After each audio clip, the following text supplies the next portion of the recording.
बताया कि पैदा हुए, माँ ने भी शक्ल नहीं देखी, पिताजी ने भी शक्ल नहीं, कोई किसी ने भी शक्ल नहीं देखी, एकदम बच्चा मेरे पास आ गया कि डॉक्टर साहब आप इसकी जान बचा दो। तो मेरी टीम उस ऐसी होनी चाहिए कि अगर मैं नहीं भी हूँ तो वो उस चीज़ को आगे कैरी फॉरवर्ड कर सके। नाम तो अच्छा आप तो जानते ही हो, डॉक्टर कुशाल अग्रवाल। काफ़ी मतलब आप जैसे बच्चे रहे हो, हम लोग भी रहे हैं, एंड काफ़ी टॉक्स हम लोगों ने भी सुनी, मैंने भी सुनी, मैं भी ऐसे ही बैठा होता था, काफ़ी लोगों का सुना।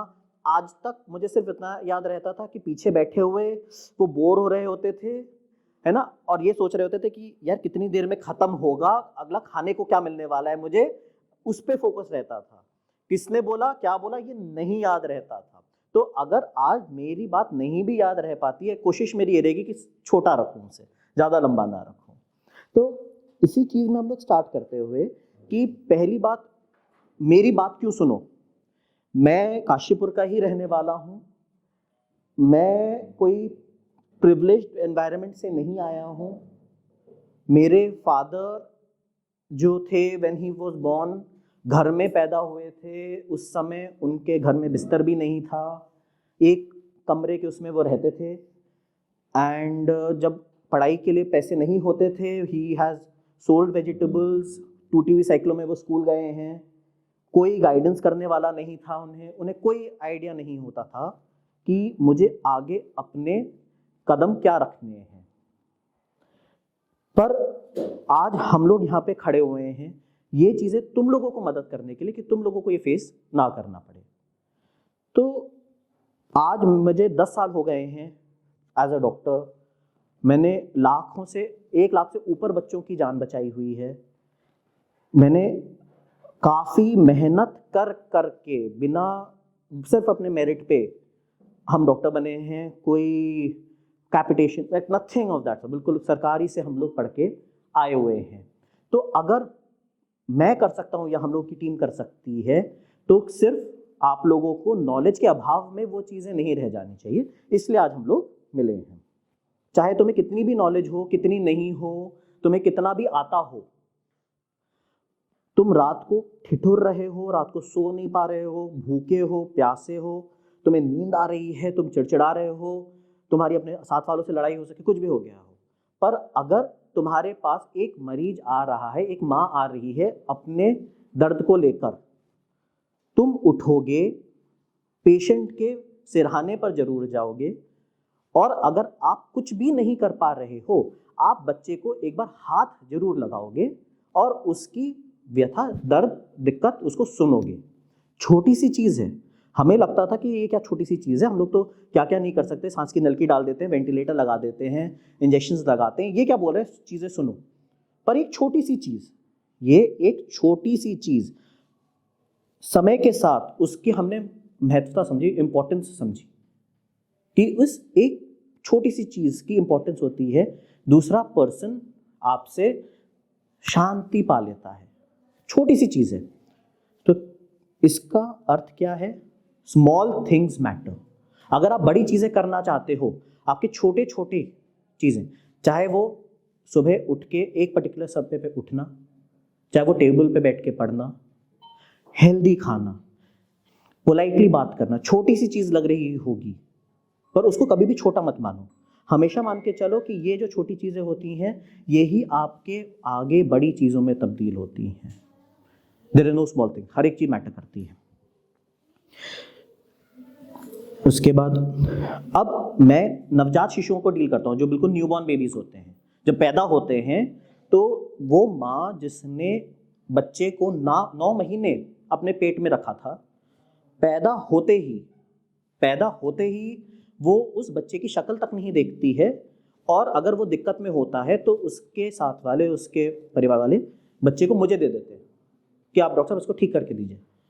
बड़ी रिस्पॉन्सिबिलिटी है मेरे ऊपर, पर मैं चाहे कितना भी जग लूँ, कितने भी रातें ना सोऊं, मैं 24 घंटे उस बच्चे के सिरहाने पे नहीं खड़ा हो सकता।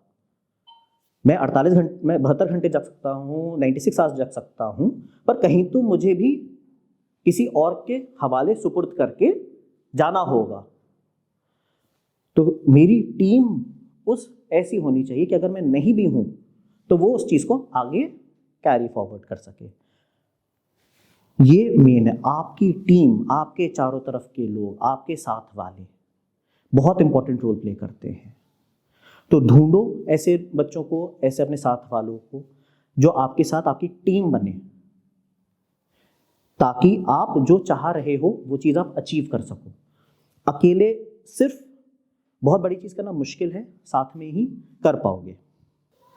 मैं हॉस्टल में जब गया था तो मुझे कोक क्या होती है मुझे नहीं पता था, पिज्जा कैसे प्रोनाउंस करते हैं मुझे नहीं पता था, अंग्रेजी बोलनी नहीं आती थी। देयर वर पीपल जो ऐसे घरों से आए थे, जो वेरी वेरी रिच, बहुत बड़े इंडस्ट्रियलिस्ट के यहाँ से आए हुए थे, जिन्हें इंग्लिश बहुत अच्छी बोलनी आती थी, जिनके पास ट्यूटर्स थे, सब थे, जो बहुत ज़्यादा चीज़ें उनके पास रिसोर्सेज थे। मेरे पास अगर मुझे अंग्रेजी सीखनी होती थी तो मैं ना बोल सकता था ना कुछ कर सकता था, इंग्लिश में मैं फेल होने वाला था। और मेरे पास नई डिक्शनरी नहीं खरीद पा रहा था, तो पुरानी घर की एक डिक्शनरी थी, मैं उसी में से ही पढ़ पढ़ के काम कर रहा होता था। बट एक चीज़ थी, ये था कि नहीं, करके तो रहना है, करके तो दिखाना है। काशीपुर ने जरूर सिखाया था कि करके तो रहना है, हम छोड़ेंगे नहीं चीज़ को, करते रहो करते रहो करते रहो। आपकी जो विल है, मेंटल शक्ति कह लो, विल पावर कह लो, कुछ भी कह लो उसको, पर यह कि हम तो नहीं छोड़ेंगे जी। उसने नहीं छोड़ा। तो फाइनली क्या हुआ, 10th में मेरे जो मार्क्स आए वो काफ़ी अच्छे आए, मेरे जो नंबर थे 95% उस समय। तो इन्हीं बच्चों से, जिनके पास मेरे से ज़्यादा रिसोर्सेज थे, जिनके पास ज़्यादा अपॉर्चुनिटीज़ थी, ज़्यादा किताबें थी, ज़्यादा ट्यूटर से सब थे, सिर्फ किस बात पे मैंने आगे लिया, will, that was the will power. तो आपकी इच्छा शक्ति सबसे इंपॉर्टेंट है। इच्छा शक्ति के ऊपर कुछ भी नहीं है, कभी मत मानना, कभी ये मत लेना कि मेरी इच्छा शक्ति के ऊपर कुछ भी, और आपकी इच्छा शक्ति से ऊपर कोई परेशानी, ऐसा भी नहीं होगा। इसके बाद जब हम लोग मेडिकल कर रहे, पढ़ रहे, काम कर रहे, तो कई बार ऐसा हुआ है कि 3-3, 4-4 रातों तक हमें सोने को नहीं मिलता था। मतलब लिटरली हो गया था, एक बार मैं बाहर निकला हूँ और ऋतिक रोशन की मूवी है ना, जिसमें धूप, ऐसे धूप देख के हम लोग खुश हो गए थे, धूप देखने को मिल गई है। बाहर से जब मरीज आते थे वो बताते थे बाहर तो बारिश हो रही है डॉक्टर साहब, तो ऐसी छोटी सी खिड़की होती थी, उसे देखते थे कि अच्छा बाहर बारिश हो रही है, बाहर का हमें कोई लेना देना ही नहीं होता था। कई बार ऐसा हुआ है कि सैटरडे मॉर्निंग 7 o'clock में घुसा हूँ, मंडे को 4 बजे मैं अस्पताल से बाहर निकला हूँ। कुछ अराउंड 3 दिन सिर्फ अस्पताल में ही रहे थे हम लोग, और आपके खाने पीने वो कपड़ों का कोई हिसाब नहीं होता था, यू नो नॉट, कोई केयर नहीं होते थे। अब इसमें हम बच्चों की जान बचा रहे हैं, हम इंट्यूबेट कर रहे हैं, हम इंजेक्शंस लगा रहे हैं, हम दवाइयाँ लगा रहे हैं, नोट्स लिख रहे हैं, सब चीज़ें कर रहे हैं, और दिन रात कर रहे हैं, ओपीडी भी देख रहे हैं, सब कर रहे हैं। इसके बावजूद भी जब हमारे इंस्ट्रक्टर्स आते थे, हमारे टीचर्स आते थे, वो एक छोटी सी गलती पर कि तुम्हारी ये फाइल इनकम्प्लीट रह गई है, या ये दवाई ऐसे क्यों नहीं चल रही है, इस बात पे हमें डांटना शुरू कर देते थे। उन्हें कोई फर्क नहीं पड़ता था कि आपने कितना किया, क्या किया, कितनी मेहनत करी, कितने रातों से आप सोए नहीं हो, खाया है, पिया है, जिंदा हो, कोई फर्क नहीं पड़ता था। वो तो डांटना शुरू कर देते थे हम लोगों को। बहुत इरिटेशन होती थी, मतलब ये क्या मतलब है, हमारी तो कोई कदर नहीं है, और तो कोई हमारी सुनवाई नहीं हो रही है, कि कुछ हम कुछ भी कर लें, हमारे किसी भी चीज़ से टीचर्स तो खुश ही नहीं हो रहे हैं। काफ़ी लोगों ने अपनी स्ट्रीम चेंज कर दी, सब कर दी, फिर पर आज जब हम लोग बैठते हैं तो ये रियलाइज होता है, लाइफ यही है, लाइफ अनफेयर है। हर बार आपकी मेहनत सकारात्मक रूप लेगी नहीं होगा, पर इसका मतलब ये नहीं है कि आप करना छोड़ दोगे। लाइफ इज अनफेयर है, ठीक है, चलो अगली बार। कभी होप नहीं छोड़नी है, कभी ये मत सोचो हर बार मेरी मेहनत रंग ही लाएगी, नहीं लाएगी। हर बार मेरे टीचर खुश होंगे, नहीं होंगे। आप कितना भी कर लो, मैं पास होऊंगा, हर बार नहीं पॉसिबल है, फेल होऊंगा, ठीक है, होंगे तो, लाइफ ऐसी ही है, इसके बारे में कुछ नहीं किया जा सकता। आगे बढ़ना है, मेहनत करते रहनी है। बेसिकली आयुषी ने ये सब जो करा है आप लोगों के लिए, वो इसलिए किया है क्योंकि वो एक चेंज लाना चाह रही थी, वो दुनिया बदलना चाह रही है। अगर आप दुनिया बदलना चाह रहे हैं तो ये लाइफ बहुत ज़्यादा कई बार आपको डिप्रेस करेगी, परेशान करेगी। हम लोग स्कूल में थे, दिन भर हम लोग को भागते दौड़ते, हम सुबह कुछ 6 बजे जग जाते थे, भागा दौड़ी, फिर क्लासेस, फिर से एक एक्टिविटी, फिर उसके बाद स्पोर्ट्स भी खेलना है आपको, फिर डिसिप्लिन तौर से आपको 2 घंटा बैठ के पढ़ाई भी करनी है, करना ही करना है। खाने के लिए बहुत लिमिटेड हमें मिलता था, सुबह एक पराठा मिलता था बस हम लोगों को, दैट इज इट। वेज को एक पराठा मिलता था, नॉन वेजिटेरियन को एक हाफ फ्राई मिलता था बस, और कुछ नहीं मिलता था। मतलब थोड़ा मैं ब्रेड मिल गई, जैम मिल गया, but that is about it. खाने में लिमिटेड मिलेगा, डिनर में भी लिमिटेड मिलेगा, और फिक्स टाइम है। इस समय आप खाना खा लिया, नहीं खाया तो नहीं खाया। स्कूल नहीं चेंज होता था। इसमें हम लोगों को परफॉर्मेंसेस भी देनी होती थी, हम लोग स्कूल के गेम्स भी खेलते थे, कॉम्पिटिशन्स होते थे, और अगर हम लोग किसी कॉम्पिटिशन में हार गए या हमने रूल्स नहीं फॉलो किए तो जो सीनियर्स होते थे वो हमारे पीछे पड़ जाते थे। हॉकी स्टिक से पिटाई भी हुई है, रात को सोते हुए भी जग कर हम लोगों ने ग्राउंड्स के चक्कर मारे हैं। हम बात कर रहे हैं देहरादून सबकी ठंडियों के बारे में। जो एक समय खाने का होता था उसमें भी हमसे फिर एक्सरसाइज करवाई जाती थी पनिशमेंट के तौर पे, कि अब क्या होगा, अब आप थकोगे, खाना तो खा नहीं पा रहे, वैसे ही लिमिटेड मिल रहा था, जो समय मिल रहा है आप उसमें भी नहीं खा रहे, तो क्या हो गया, आप और थकोगे, अगली बार आपकी परफॉर्मेंस और कम होगी ना। यही रूटीन फिर रिपीट होता रहेगा। तो पर ये जो चीज़ होती थी, धीरे धीरे करके आपकी इनर पावर को ये स्ट्रॉन्ग कर दी। इसने मुझे, हम लोगों को, कोई नथिंग स्पेशल, सभी लोग इसके थ्रू जा रहे थे, हमारी इनर पावर को बढ़ाया। इसने मुझे और स्ट्रॉन्ग किया, इसने हमें बेटर परफॉर्म करने के लिए ट्रेन किया। हमने फिर और बेटर परफॉर्मेंस दी। फिर क्या हुआ, एक दिन हम कंपटीशन जीते। तो क्या होता है, आपको कभी भी कितनी भी परेशानियों के थ्रू जाना पड़े, आपको कितने भी डिप्रेसिंग लगे लाइफ, डिस्ट्रेसिंग लगे, डार्क लगे, बुरी लगे, परेशान मत हो। जैसे पहले कहा, अगर आप लोग लाइफ चेंज करना चाह रहे हो, दुनिया बदलना चाह रहे हो, तो सिर्फ आपको आगे बढ़ते रहना है। आप कभी नहीं टूटोगे, परेशान मत होना। कोई भी परेशानी आपसे बड़ी नहीं होगी। अगर आप लगे रहोगे, जो झाड़ू पने से लगे रहोगे, तो रैंचो ने कहा था ना, साला झक मार के सक्सेस आपके पीछे आएगी, झक मार के आएगी, कुछ भी कर लो, पर हिम्मत नहीं छोड़नी है आप लोगों को। अब जैसे मेरे पास आते हैं बच्चे, आते हैं, जैसे मैं बताया कि पैदा हुए, माँ ने भी शक्ल नहीं देखी, पिताजी ने भी शक्ल नहीं, कोई किसी ने भी शक्ल नहीं देखी, एकदम बच्चा मेरे पास आ गया कि डॉक्टर साहब आप इसकी जान बचा दो। अब इस लड़ाई में काफ़ी डाउन फेजेस आते हैं, जिसमें बच्चा, आपकी टीम है, टीम के बिना आप कुछ नहीं कर सकते, आपकी टीम भी हार मानेगी, वो भी कहती है कि सर पता नहीं हम इतनी मेहनत क्यों कर रहे हैं, पता नहीं हमें रिजल्ट मिलेगा नहीं मिलेगा, रिजल्ट तो दिख नहीं रहा है। जो माँ बाप हैं वो भी हिम्मत हारते हैं कि डॉक्टर साहब कैसे होगा, बच्चा तो रिस्पॉन्ड नहीं कर रहा है, क्या करें, आप बताइए क्या करें। उस समय जो आपका डार्केस्ट फेज होता है, जिसमें आप जो मेहनत कर रहे हो उसके रिजल्ट नहीं मिल रहे, आपकी टीम, आपकी फैमिली नहीं सपोर्ट कर रही, आपके चारों तरफ आपको सिर्फ अंधेरा दिख रहा है, उस समय आपकी जो आत्मविश्वास और आपका जो कैरेक्टर है वो सामने आता है। कभी अपने आप को हताश मत होने देना, कभी मत होने दो। डार्केस्ट फेज में भी आप दृढ़ तरीके से, काम तरीके से खड़े रहो, क्योंकि उस समय आपकी कला, आपकी मेहनत, आपकी पढ़ाई, आपके जितने भी विश्वास हैं, आपको उसे झोंक देना है। और अगर आप विचलित, आप परेशान होने लग गए, आप अपने बेस्ट को नहीं दे पाओगे। क्यों? आपके तो हाथ कांप रहे होंगे, आप तो दुविधा में फंस रहे होंगे। तो चाहे कितनी भी आपको अंधेरा लगे आपके चारों तरफ, कभी अपने मन को विचलित मत होने दो, क्योंकि उस समय आपको जितनी आपकी सीख है उस समय तो आपको उसको शो करने का समय है ये, और फिर आप उसके बाद रिजल्ट्स देखते हो। आप उसके बाद देखो बच्चा बढ़िया निकल गया, तो आपकी क्या होती है, टीम का भी प्रोत्साहन होता है, टीम भी बहुत खुश होती है, माँ बाप का भी भरोसा होता है। तो अगर आप एक चेंज के मार्ग पे चल रहे हो,